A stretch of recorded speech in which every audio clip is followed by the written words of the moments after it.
Kalau kemarin kita telah menceritakan hewan mitologi Islam yang berbentuk seekor burung raksasa, kali ini kita akan menceritakan kisah tentang seekor hewan juga. Kali ini hewannya jauh lebih besar dari burung itu. Konon kabarnya, hewan ini mampu menelan makanan selebar 1 bulan perjalanan kaki hanya dengan 1 kali suapan saja. Hewan ini pula ada di 2 kisah Nabi di zaman yang berbeda waktu sekitar 100 tahun. Untuk itu, di video kali ini kita akan membahas tentang legenda ikan raksasa dalam Al-Quran. Assalamualaikum warahmatullahi wabarakatuh, sobat yang dimuliakan Allah, semoga kita selalu dalam keadaan sehat walafiat. Amin ya robbal alamin. Berbicara tentang ikan raksasa yang disebut dengan ikan Nun, maka pembahasan itu tak akan bisa terlepas dari kisah seorang nabi yang bernama Nabiullah Yunus alaihi salam. Kisah tentang Nabi Yunus dan ikan Nun ternukil di dalam Al-Quran yang terpecah menjadi beberapa surat, yaitu ada di surat Yunus, Al-Anbiya, Asy-Syafa'at, dan surat Al-Qalam. Di video ini kita akan menceritakan 2 kisah tentang ikan raksasa Nun ini.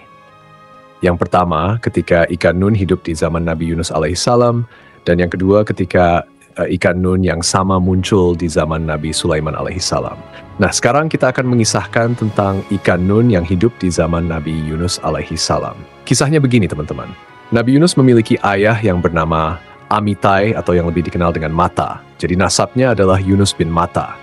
Dan ibunya bernama Rifka. Nabi Yunus atau dalam bahasa Ibraninya beliau dikenal dengan nama Yonah yang memiliki arti merpati. Di dalam Al-Quran sendiri, nama Yunus disebutkan sebanyak 4 kali dan sekali beliau disebutkan dengan julukan Zunnun. Itu dalam berbahasa Arab yang memiliki arti yang dari perut ikan. Terdapat beberapa perbedaan tentang pada abad keberapa Nabi Yunus ini hidup. Ada yang bilang abad ke-7 sebelum Masehi, ada pula yang bilang ke-8 atau abad ke-9 sebelum Masehi. Tapi yang tercatat pada sejarah saat ini, Nabi Yunus adalah seorang nabi dari kerajaan Israel atau Samaria pada kisaran abad ke-8 sebelum Masehi dan hidup pada masa kekuasaan Raja Samaria Yerobeam bin Yoas. Beliau disebutkan berasal dari Palestina, yang saat itu disebut dengan negeri Syam. Nabi Yunus ini diutus setelah masa Nabi Ilyas dan Ilyasa berakhir. Uniknya, lokasi dakwah beliau bukanlah di tanah kelahirannya, melainkan di tempat yang jauh dari Syam atau Palestina. Nabi Yunus diutus Allah Subhanahu wa Ta'ala kepada kaum yang bernama Ninawa. Ada juga yang menyebutkan dengan nama Niniwe. Kaum Ninawa ini terletak di daerah Mosul, yang saat ini berada di negara Irak. Berarti jatuhnya waktu itu Nabi Yunus adalah seorang pendatang di negeri Ninawa tersebut. Saat itu di negeri Ninawa ini ada sebuah kebudayaan atau tradisi turun-temurun, yaitu menyembah patung-patung, alias mereka saat itu kufur dengan menyembah berhala. Makanya diutuslah Nabi Yunus ini yang datang jauh-jauh dari Syam ke Irak untuk mendakwahi penduduk Ninawa supaya mereka bertauhid dan menyembah hanya kepada Allah Subhanahu wa Ta'ala saja. Berhari-hari, berbulan-bulan dan bahkan bertahun-tahun didakwahi, penduduk Ninawa tak mau juga meninggalkan berhala-berhala mereka. Karena begini teman-teman, alasan kenapa penduduk Ninawa ini tak mau meninggalkan berhalanya adalah mereka sudah puluhan bahkan ratusan tahun menyembah berhala, tapi tak ada azab yang datang kepada mereka seperti kaum-kaum terdahulu. Mereka ini telah mendengar kisah kaum-kaum terdahulu yang dibinasakan Allah Subhanahu wa Ta'ala karena menyembah berhala. Artinya, mereka ini tahu bahwasannya yang mereka lakukan selama ini adalah salah, tapi ini malahan nunggu azab dulu baru mau tobat. Nah, jadi ketika itu seluruh orang dari kaum ini tak mau mendengar seruan dari Nabi Yunus alaihissalam. Terlebih lagi Nabi Yunus adalah seorang pendatang, bukan orang yang berasal dari kampung situ. Mereka malahan menganggap Nabi Yunus sok tahu dan tak percaya sedikit pun risalah yang dibawakan beliau. Beliau dikisahkan bahwasanya Nabi Yunus ini mendakwahi mereka selama 33 tahun lamanya. Dan selama itu pula dari sekian banyak penduduk Ninawa, hanya 2 orang saja yang mempercayai Nabi Yunus alaihissalam. Setiap harinya Nabi Yunus hanya mendapatkan ejekan dan tertawaan dari orang-orang itu. Bahkan dari mereka ada yang berkata, "Sudahlah Yunus, urusi saja hidupmu sendiri. Jika engkau mau mendapatkan pengikut, berdakwahlah sana di kampung halamanmu."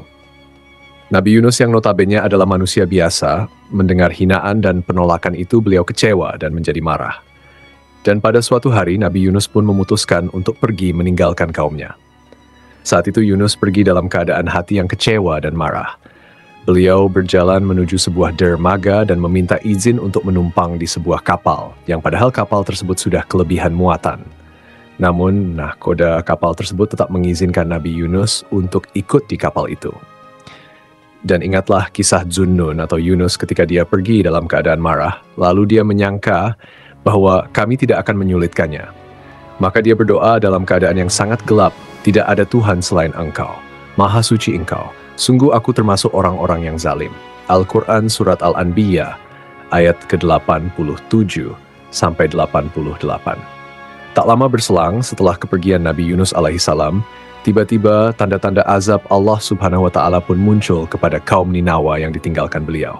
Saat itu tiba-tiba langit berubah menjadi merah, yang jika dilihat saat itu langit seperti kobaran api yang membara.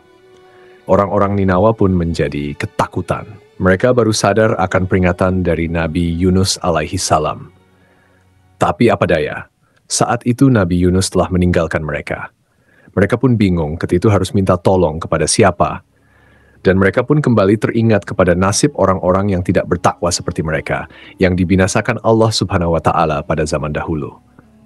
Menurut tafsir dari Ibnu Katsir dijelaskan, warga Ninawa ketika itu menyadari kesalahannya karena telah menghina Yunus dan telah mendustakan risalah yang dibawanya.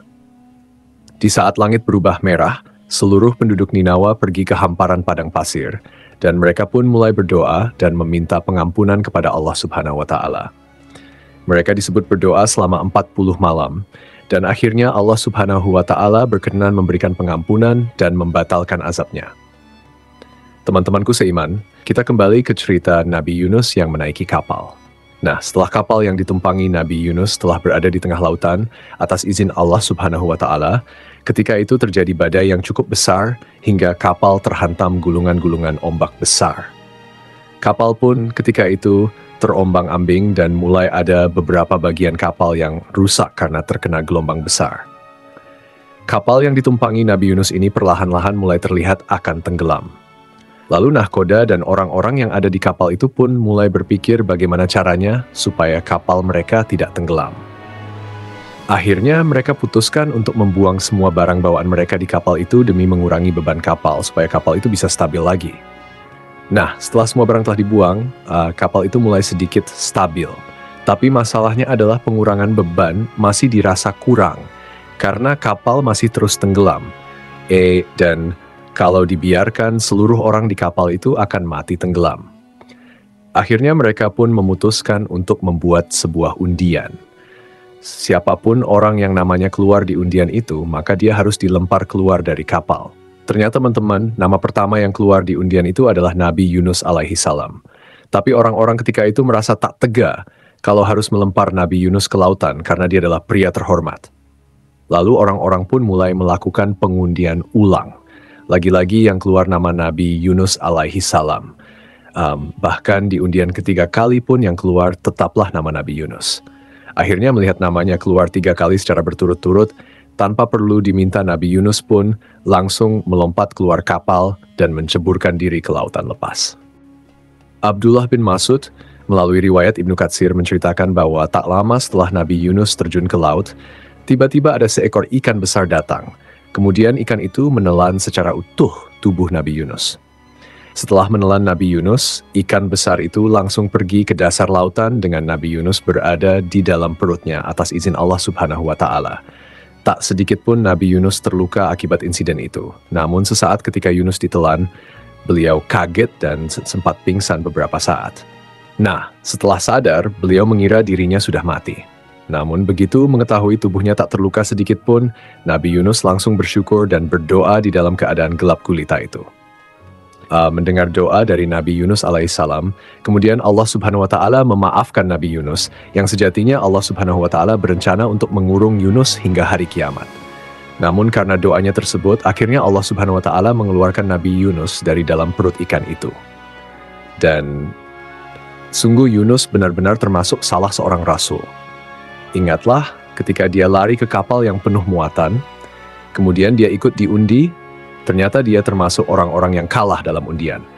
Maka dia ditelan oleh ikan besar dalam keadaan tercela. Maka sekiranya dia tidak termasuk orang yang banyak berzikir, bertasbih kepada Allah, niscaya dia akan tetap tinggal di perut ikan itu sampai hari kebangkitan. Al-Quran Surat As-Saffat ayat ke-139 sampai 144. Yang jadi pertanyaannya adalah, apakah jenis ikan besar yang menelan Nabi Yunus itu? Ada riwayat yang mengatakan ikan itu adalah ikan paus. Tapi di Al-Quran sebenarnya tidak dijelaskan secara rinci tentang jenis ikan tersebut. Al-Quran hanya menyebutkan dengan ikan besar. Jadi di sini ada dua kemungkinan teman-teman. Yang pertama, benar kalau ikan itu adalah ikan paus.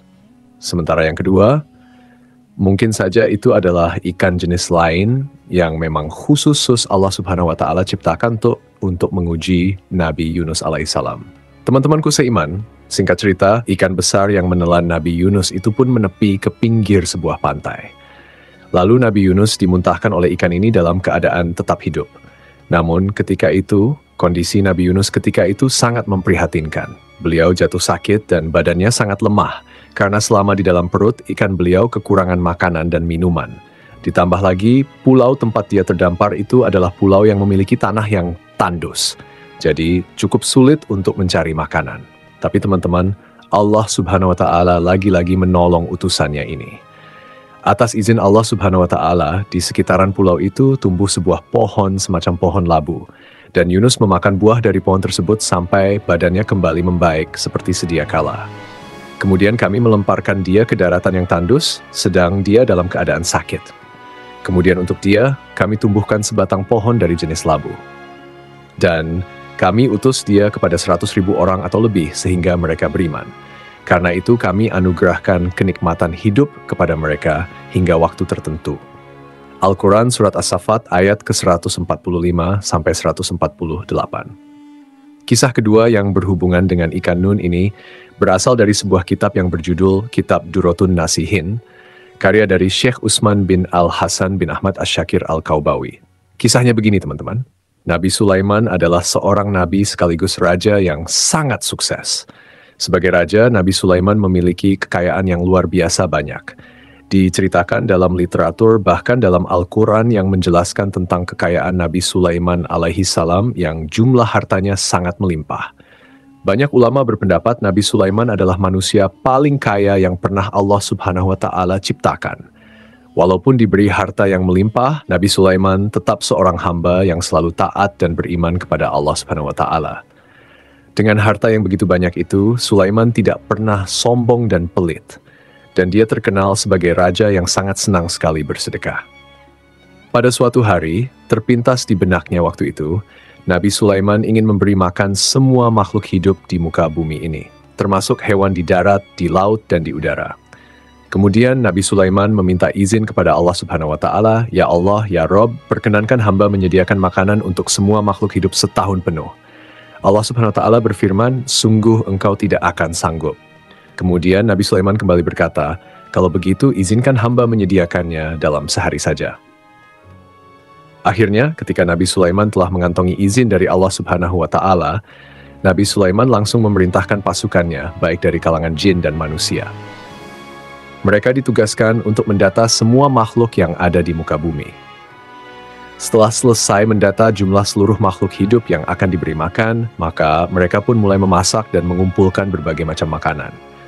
Nah, makanan yang telah masak dan jadi, itu mereka letakkan di sebuah padang pasir yang sangat luas.